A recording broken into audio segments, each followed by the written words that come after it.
Hello. My shirt says wee wee, and yes, I am back to posting content on YouTube. I took a little bit of a hiatus, and I'll talk about why that was in just a second. But yes, I am back, and I wanted to do another episode of Very Necessary because, like I said, I like to comment on what is going on in the world outside of myself. But you know what, guys? This is gonna be my last episode of this show, this visual podcast, if you will. I know. And it's simply because I spend a lot of time on this whenever I do edit it, and it doesn't quite get the reception that I'd want it to get. But also, I'm going to be doing an actual podcast.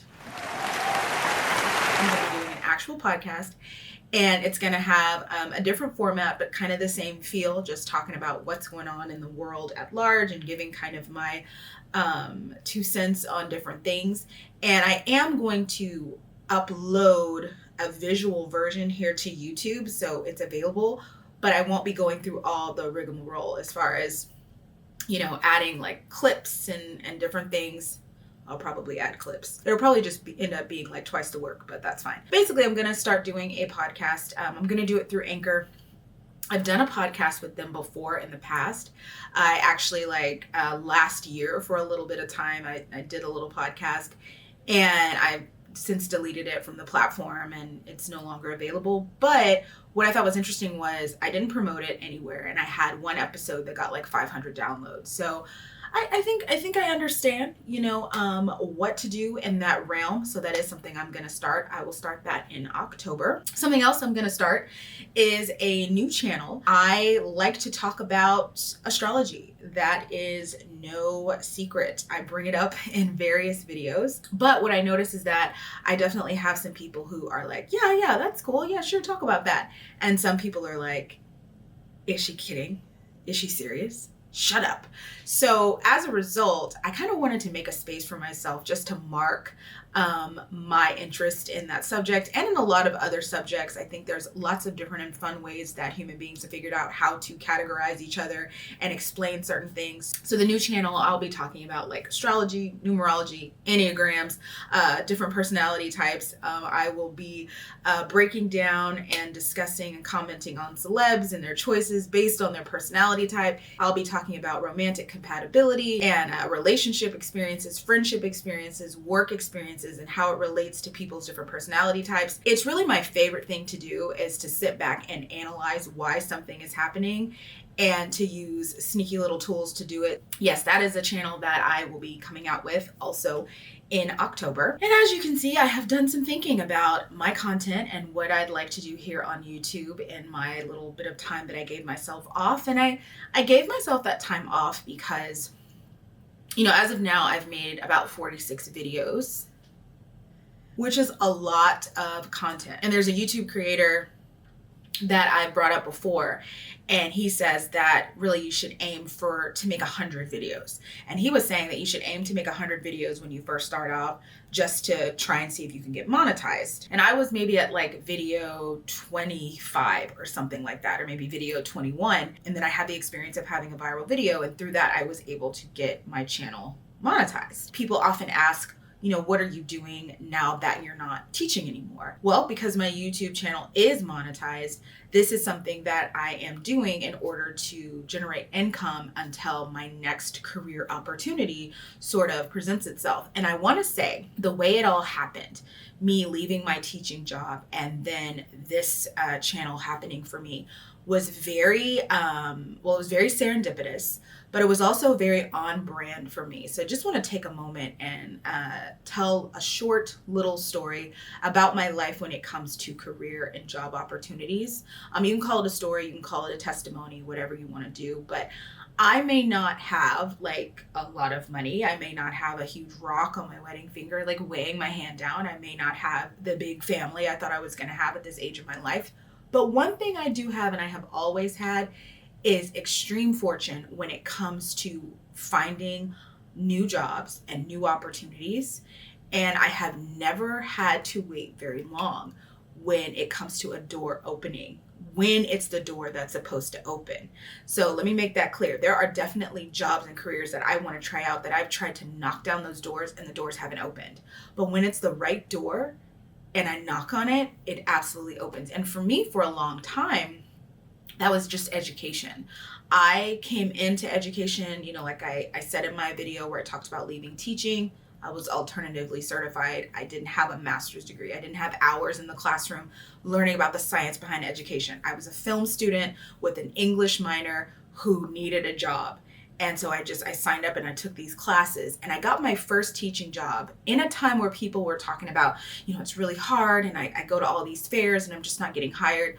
I got my first teaching job because my mom sat down next to a principal at a birthday party and they started talking and the principal was like, oh, hey, we're opening up a new position. She sounds like she'd be a perfect fit. If she comes in, we'll hire her.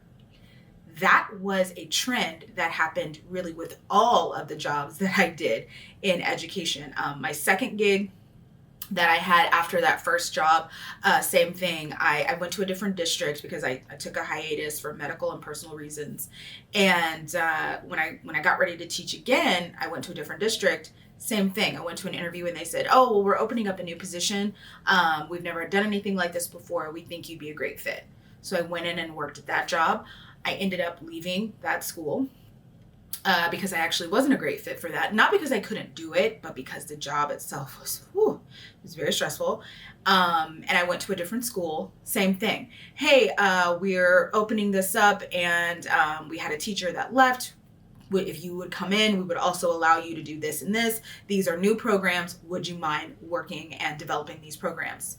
And I come in and I did that.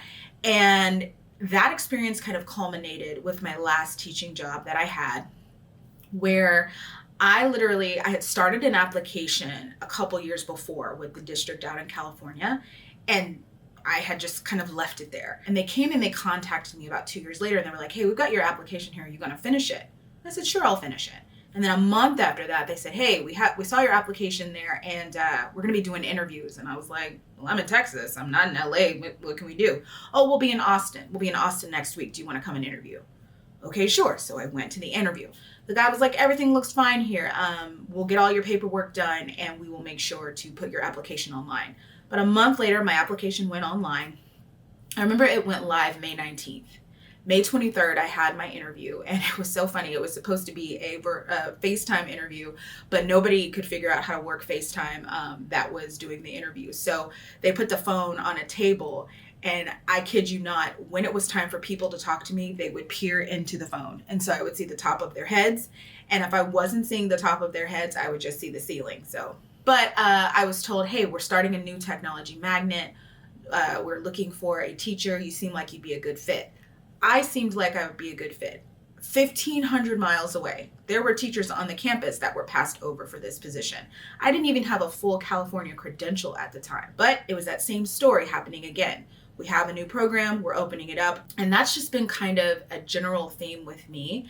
And so whenever I feel like a new venture is going to start, I always have a lot of faith just based on the way that I've been provided for in the past. I'm always very thankful to God for those opportunities and for things unfolding in that way in my life. And I think of all the stories that I tell, I never want to miss telling that, because that is a true testimony. And YouTube turned out to be kind of the same way. And I don't know where this particular journey will end up for me, but I do know that it is following a consistent theme in my life. When it's time for a new door to open and you're in alignment with what your actual purpose is and what and the timing of your life, the door is going to open and you're going to be able to walk right through. That's what I've experienced. And something interesting is that my last day of teaching was June 11th. My channel was monetized June 28th. So it wasn't really even a 2-week period that I had to sort of question, well, where's my next paycheck going to come from? Where's my next? It was the opportunity had arrived. It was here. And that being said, my day-to-day is so interesting now. I can get up in the morning and I can have a morning routine, which is something when I was teaching, the most I could do was get up, have a cup of coffee, make myself breakfast, get out, go to work, right? But now I can get up, I can go take workout classes, I can have time to read, I can have time to think, I can have time to creatively plan if I need to take days off, you know, to recenter myself or whatever, to travel, to have fun. Well, I don't really travel, but to have, you know, just fun and to hang out and to chill out. I can do that too. No need to worry about getting a sub and getting docked for missing days and this and that. Now, there are things I do miss about teaching. Specifically, I miss the kids. The first day of school footage that people were showing was brutal for me. It was really hard. Watching them all go into school, you know, wide-eyed, bushy-tailed, and, you know, with their little face masks on. And I think even in this tough time, I would have really appreciated in some way rising to the occasion of being, you know, an educator and being there to support them in this time. But I can't deny that this move for me as a content creator it was time, obviously, for it to happen in my life, which is why I think the door opened and monetization happened so quickly. And at the same time, it is, I feel like this is what I'm supposed to be doing now. Is it what I'm going to do forever? I don't know. But anyway, yeah, I did take a little hiatus because I was like, man, I've really been hustling to keep this up and to try and get, you know, more subscribers and to try and, you know, produce more content. And really what happened was, in the wake of having a viral video, I was like, you gotta, you know, the sales girl in me, the competitor in me was like, you gotta continue to feed the pipeline. People are gonna come to your channel because of this video, and you have to give them something else to see. And so I maybe had like 21 videos at the beginning of June, and now I've made 46. And that is some content creators' entire year. Sometimes people make like 2 or 3 videos and they get like 30,000, 40,000, 50,000 subscribers. So I definitely, I think, was operating on kind of a shaky ground because of the type of content I was making. Not everybody was going to want to stay for the show that they saw unfolding at that time. Not everybody was going to be into how I talked about subjects. Speaking of which, if you followed me after my BBL video, honestly, I wish I could send all of you a gold medal, because I feel like that was me being my most authentic self, being very goofy, acting out a skit, acting out my insecurities in kind of a goofy way, incorporating just different styles of telling my story. And so the positive feedback that I got on that video, I'm just like, those are some solid people if they followed me because of that. Because you have to be able to equally exist in the silly and the serious to be able to follow this channel, because that's how I am. I'm equal parts goofy and also very serious. I'm not in any way an academic. I'm not a person who would ever consider themselves to be like a scholar or and sometimes watching some of the commentary channels here on YouTube, I'm like, do I even know any words? I have to have a thesaurus to kind of follow along with what other YouTubers are doing. And I think it's great, and I think it's super impressive. And I quickly learned that that's not me. So yeah, so anybody that followed me after that video that I made, I'm very grateful, because it's like, oh, okay, cool. They're people, you know, who can sort of hang with all the sides of my personality. I like that. What I didn't like, though, was the negativity that I was getting. And I know, you know, speaking about my BBL video, I know that I was like, oh, okay, I understand how to process it, but it still doesn't mean that I like it. And I was trying to figure out, I was like, why do I get so affected? Why do creators in general get so affected by the negative comments versus the positive? Why is that? Why do our brains do that? Like, you can be told all these nice and wonderful things when you make content, and you get negative things, and it will send you into a tailspin. It'll make you have a whole meltdown. If I read a negative comment and it is something that just cuts me to my core, I have to fight so hard not to be like, this bitch. And sometimes I fail, and I go back in and I read my response to somebody, and I'm like, ooh, girl, delete that. Delete their comment, delete your response. But I was trying to figure out, I said, why is that? Why can't I just focus on the positive comments and just like let the negative comments sit? And then I saw this video from a content creator that I started following a few weeks ago, and I'm actually using some of the things that she says and talks about for another video that I'm going to post in a couple of days. But I saw this video from her regarding how people process negative comments. Hey everybody, I am back with a mental health minute, and today I want to talk about why the bad things are easier to believe. The interesting thing about our nervous system is that it's wired to constantly seek out threat, right? I'm going to check my environment to see if anything could be threatening to my emotional or physical safety. Makes sense. Keeps me alive. That's really great.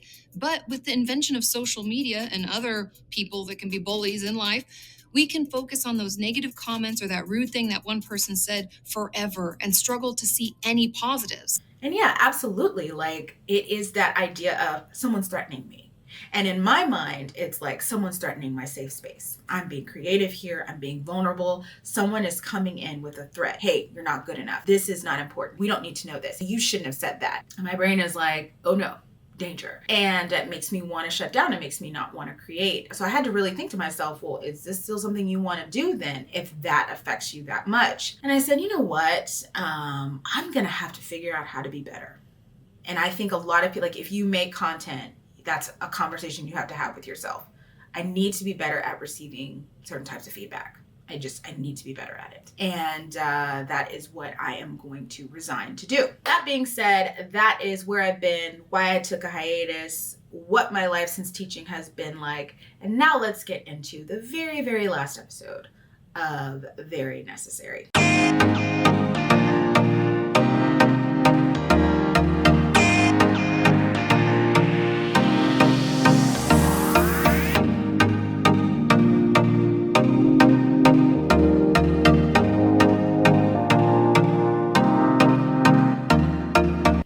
The first thing I want to talk about that happened this week is Italy. I feel like celebrities have been obsessed with Italy this past year, getting there, posting pictures from there. I don't know if Italy had a special contract with United States Tourism, with celebrities, if they were sponsoring trips, whatever. But I feel like I can't escape Italy posts. Italy posts are all over social media. This past week, Dolce & Gabbana had a show in Italy, and so a lot of celebrities were posting things from there. Right now, the Venice Film Festival is going on, so people are really, really excited and into Italy at the moment. But the reason why it interests me is because we all know the Kardashians, and even though I don't keep up with them, so I don't follow any of them on social media. I used to follow Khloe, but she's become recently, so I don't follow her either. We know the Kardashians. We know that Kourtney Kardashian is in a relationship with Travis Barker, and they are having the most sexual and PDA-filled relationship that I've ever seen in my life. I'm leaving the astrology talk out of it, but this is how Travis rolls, and I feel there's a reason for it. Yeah, they're having this very, very visual, very open, physically open relationship. It's a lot. I for one, though, am here for it because Kourtney is like 42 years old, and they're very much so acting like they are teenagers, and I love to see it. If I ever get into a committed partnership, like, that's how we're gonna be. Well, I don't like posting things without posting it all on social media. That's absolutely what I would want to experience. I think it looks fun. I think it looks very expressive, and it looks really, really authentic. But that's not the point. The point is that they're posting these things online and somebody's watching them, and that somebody is Scott Disick. And if you've been keeping up with them, if you know what's going on, you know that Scott was Kourtney's very, very problematic baby daddy, and he likes to date teenage girls, and he's just kind of like, he suffers from Peter Pan syndrome, and he made her life kind of hard, and they had a tough time being in a relationship with each other, even though they stuck together for about 9 years. So Scott sees what's going on like the rest of us, and he decides to send a DM to another one of Kourtney's problematic exes. His name is Younes Benjima. I think that's how you pronounce his name. And he dated Kourtney for a little while after she broke up with Scott. According to her family, he was not good for her or good to her. And Scott sends him a DM, and he says, "Is this chick okay?" Referring to Kourtney and Travis. And then he says, God, they're all over each other in the middle of Italy. And somebody was so funny. They were like Italy is the dining room table or something. It's a whole country. Like, they can do what they want. But Younes, who has been trashed by all the Kardashians, including Scott, responds to him, hey, I'm not your bro. I don't care what she does as long as she's happy. Don't contact me. Keep the energy that you had in public. Keep it in private as well. We don't talk. And I was like, Okay. Then he posts the whole message on social media for everybody to see, and that created quite the uproar. I, for one, was thoroughly entertained by the messiness, because I feel like this: if they had kept their opinion of him in private, and protected his image like they do to Kanye, like they do to Tristan, then I think that Eunice, it would have been like, whoa, what'd you do that for? But they dragged him on, with Andy Cohen when they were doing the recap of their 10 years on air. They've come out and said terrible things about him. So I think he was within his rights to say, hey, you drugged me publicly. I'm going to show the world what you're doing to me privately. And I'm going to show the world how you actually feel too. You'll be on TV saying, oh, it's great, I support her, wonderful. But really you're seething and don't want to see her happy. And also though, I feel like Scott probably was just responding to the fact that whatever's happening with Kourtney and Travis is clearly very electric. And it is a lot to take in if you're outside of that connection.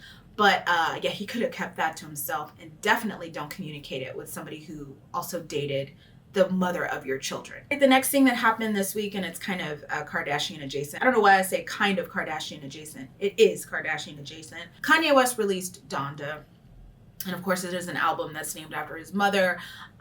He has been working on this for a while. He released it. There was some controversy about who was left off of the album. I know Soulja Boy was really upset. Hey, I contributed to this and I wasn't on it. You owe me an explanation. Kanye came out and said, hey, no, it wasn't me. The record label released it. He did a lot of really interesting press and events for this album, including having a listening event where he set himself on fire outside of his childhood home. Kim made a appearance in a wedding dress, and they did a whole thing with that.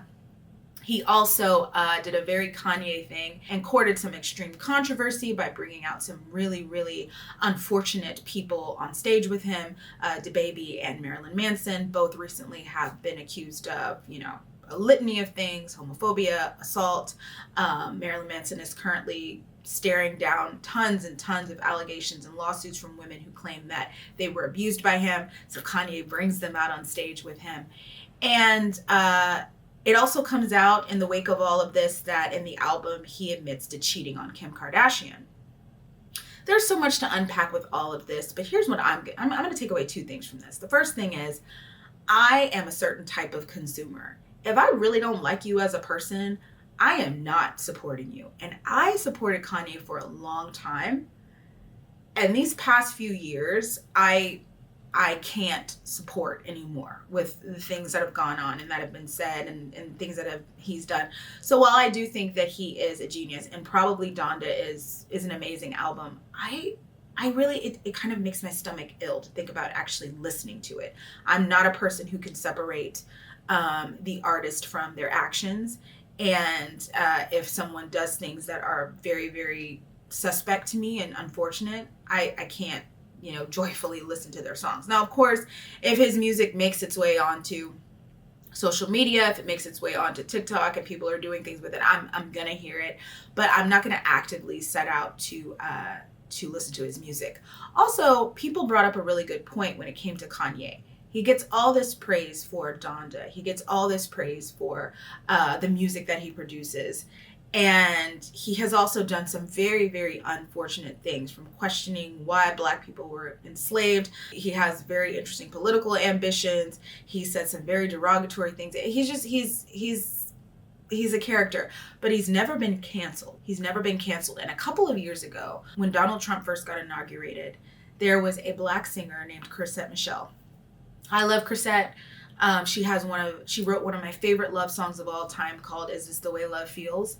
And the song is how love feels to me. And so whenever I want to remember how love feels, I'll go back and listen to it. Like, it's equal parts really sweet, and then at the end she just explodes with this kind of mania, and I'm like, yeah, that's how it is. And she's such a talented vocalist, and she started off so strong. And then she agreed to perform at the Donald Trump inauguration. And the world shut down. People would not play her music. People turned against her on social media. She had just gotten married. Her marriage broke up. She was dropped by her record label. Just she was canceled. And one of the questions people have is, why are we so much harder on her? And Kanye has done way worse. I mean, he basically sat in Donald Trump's lap in the Oval Office, and he's never canceled. And, you know, I mean, the underlying theme there is, of course, sexism. And Chrisette Michele came out with a message about it on her Instagram, and I'll post it here. But she basically just said, you know, normally I try and stay away from these conversations because they're not good for my mental health. But yeah, I want you guys to ask yourself, why do you think I faced such terrible backlash and Kanye never has? I also think, though, that might be because Kanye has always proved to have equal footing in a lot of different music markets. Chriselle was sort of just an urban artist, and while I think that she's amazing and I love her music, she didn't have that crossover appeal. And so I think at the end of the day, that translates into dollars for a record company. So if a record company is like, well, our audience that supports you is not going to support you anymore, so you can't bring us money, they're more likely to say, okay, so we're not going to support you either. Whereas Kanye, he happens to have that crossover appeal, and he knows it, and so he can get away with a lot more. But yeah, also at the end of the day, it definitely is sexism. So speaking of isms, Tyrese came out this week and he said that the reason why his career was not as big as someone like Terrence Howard is because he's dark-skinned.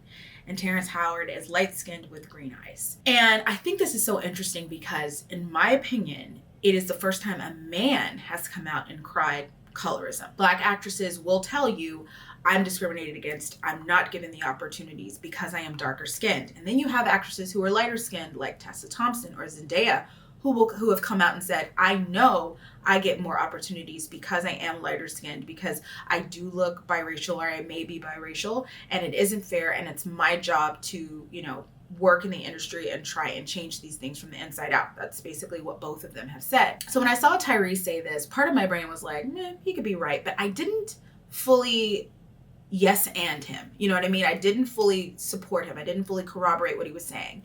And I really just hadn't thought about why. And then I saw this post on Instagram, and I went to go look at the comment section, and I realized the reason why I don't support him is because there are so many actors. The majority of respected Black male actors in Hollywood are dark-skinned actors.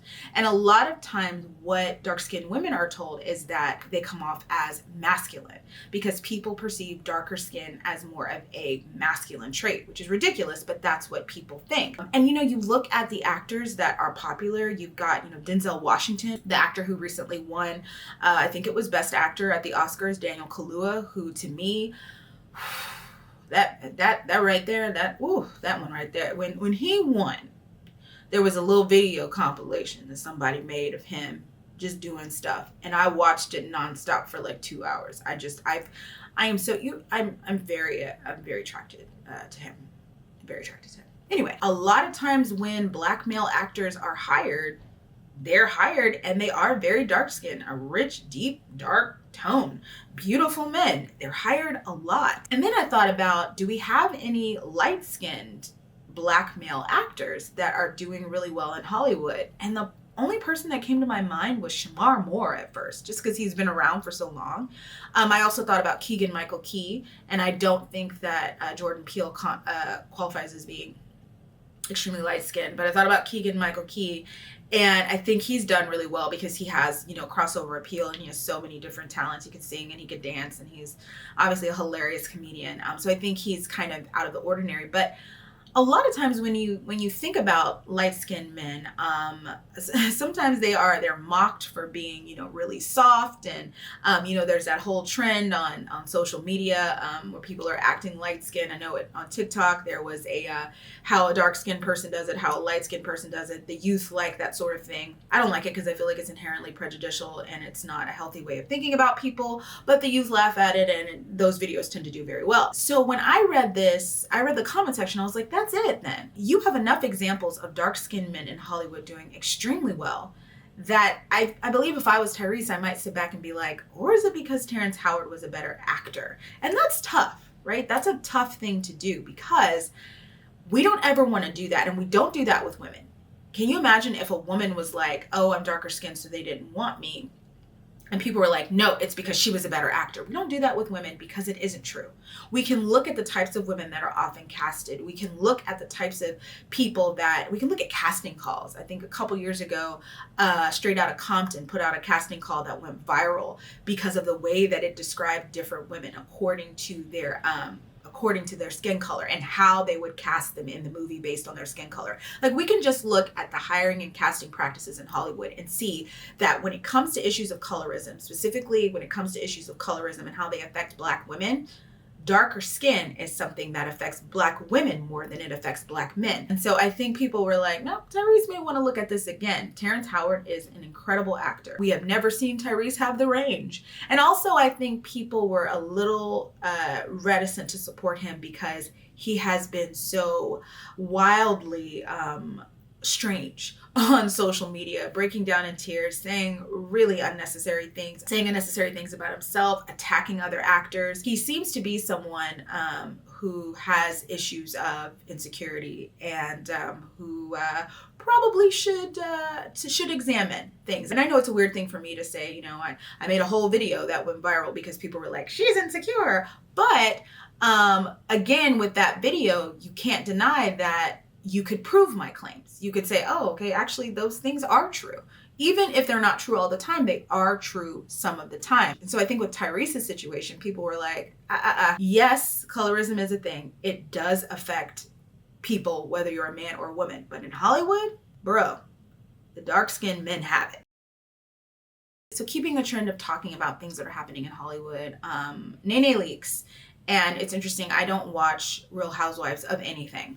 That's right. I don't watch it. I just don't. I think because when it aired, when it first started airing, I was so bitter that I wasn't a housewife. I was like, I don't want to see this.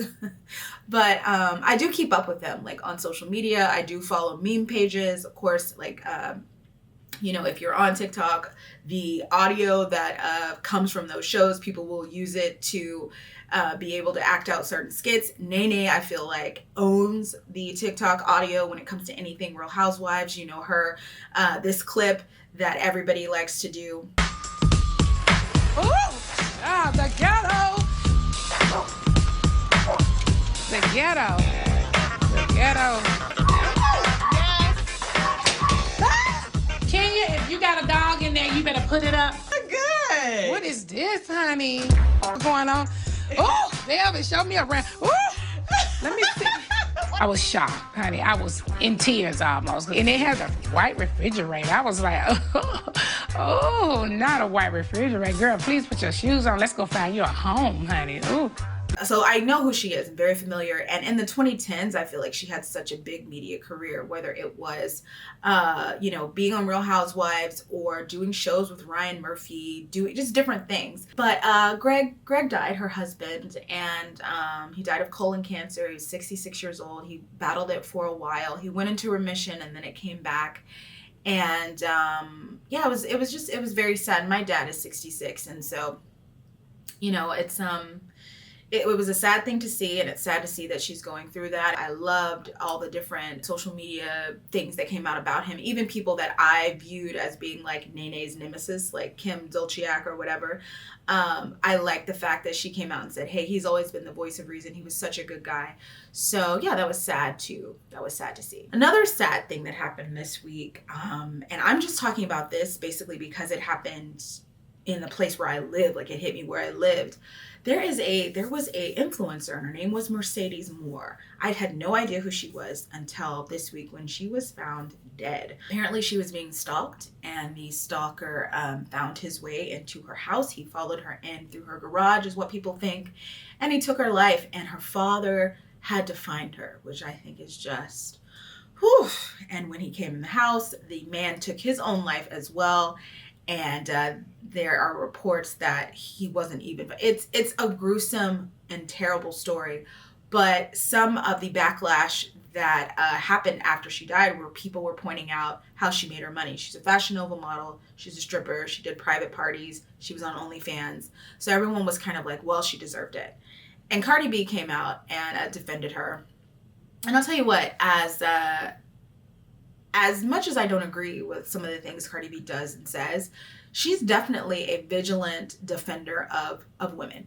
And she's not playing about people that she knows and that she's done business with. She definitely goes by the content of somebody's character over, you know, maybe different things that they do. And she basically came out and said, you know, you guys hound women regardless. She didn't say that. She didn't say it that way, but you hound women regardless. This was a good person and nobody deserves this. So yeah, it was really sad and unsettling. That's all I have to say about that. It was just, it's unsettling. All right, so the next thing I'm going to talk about, and it's going to be the last thing that I talk about for this video. I was going to talk about some politics stuff, but Texas passed some really, I guess I'll go ahead and do it. So if you don't like politics, just skip to the next chapter. Texas passed some really problematic laws this week when it came to personal liberties, and it really showed just as a state kind of what the lawmakers here value. And a lot of the things that were passed this week make me angry, and I don't quite even have the verbiage yet to diplomatically discuss them. But you know, it's a tough toss-up when it comes to this state, right? You have all this space to move around, you have good, decent prices of living, and then you have these really restrictive and caveman-like laws when it comes to women's rights and personal liberties. And even if you don't agree with a woman's right to choose, you have to say that it's incredibly hypocritical what we choose to put restrictions on and what we don't. And that's all I'll say about that for now. Okay, to wrap this video up though, I want to go back a little bit to social media. So one of the creators that I've followed for years, his name is Kevon, and he put out some content recently that I really agreed with. And basically that content was announcing that he put sugar in his grits. I grew up in the South, and I grew up with sugar grits, fried eggs, bacon, and hot butter biscuits. That's how I grew up eating them. Hominy, cheese, sugar, grits, right? Cheese, butter, sugar. That's how you do grits. When I got older and started going to brunch spots and they were like, we have shrimp and grits here, I didn't want that. I don't want the taste of shrimp on my grits. I don't care how good it's supposed to be. I don't care. I don't like it. When I went overseas and they were like, we have polenta, I ate it and I was like, this tastes like grits with no sugar. I'm a sugar grit person all day. To me, it's a hot breakfast cereal and nothing else. There's a lot of backlash for us sugar grit people. There's a lot of backlash out there. I have been called disgusting. I've been called feral. I've been called a wild animal because of how I like to eat my grits. And so I love that Kevon, he came out and he said, hey, I put sugar in my grits. It's the only way to eat them. And that was great. But then he went even further and he brought Tabitha Brown into the conversation. And I tell you what, you know, Tabitha Brown is not an influencer like anything else. She, one of the things that she said that really just opened my eyes last year was she said, the food that you eat, the vegetables that you eat actually correspond to the part of your body that they're supposed to help. And she was describing all these different types of roots and things. And I was like, what? So she's very intelligent when it comes to food and nutrition, and maybe sugar in your grits isn't the most nutritious, but Tabitha says that's how she eats hers too. Listen, we're going to put this sugar versus salt on our grits whole argument to bed. Tabitha Brown has weighed in and she said, my grits is my business, family. I like grits with sugar. Good morning. Y'all all right? I'm about to make some breakfast. And what I'm about to make, and I don't want to hear no lip, okay? I eat grits. It's butter and sugar. Say what? I said it's butter and sugar, okay? And that's my business. Okay, you see. Butter and sugar. Now, you don't need to hear the rest of the video. I don't know, something was wrong with her phone. She was talking about something else. But the bottom line is butter and sugar, okay? Now, the Bible talks about this. See, a lot of y'all seem to think that just because a lot of you eat salt and pepper with your grits, savory grits, that you're right. But the Bible says you can only enter God's kingdom through the narrow gate. That highway to hell is broad and the gate is wide for many who choose that way. That's basically saying everybody can be wrong and going the wrong way, but they're going to hell. Let's go back to the Bible very quickly. Nahum 3:1 says, thou that eatest thine grits with sugar shall see heaven. Thou that eat with salt are wicked and shapen with iniquity. It's right there in the book. Now, do you want to argue with Tabitha Brown? You remember what happened when Wendy Williams said something crazy to Tabitha? You don't want to do that. Just accept that we're right. Amen. And then you're wrong. And then there's still time to repent and seek his faith. And so I feel validated by this. And if you're out there and you're a fellow sugar in the grits type person, I want you to feel validated as well. And don't give in to the peer pressure of people telling you your grits need to be savory. They don't. All right, that is the end of this lovely little episode of Very Necessary, my last one on this platform. Again, I will do another type of podcast type thing. It won't look like this. It won't be like this. I'll start it in October. You'll be able to listen to it if that is what you want to do, and you'll be able to watch it. But for now, this is the last episode here. And if you did watch all the way through, I hope you enjoyed it. And yeah, I'll be back next week posting some more content. So as usual, thank you for supporting and for subscribing, and thanks for watching.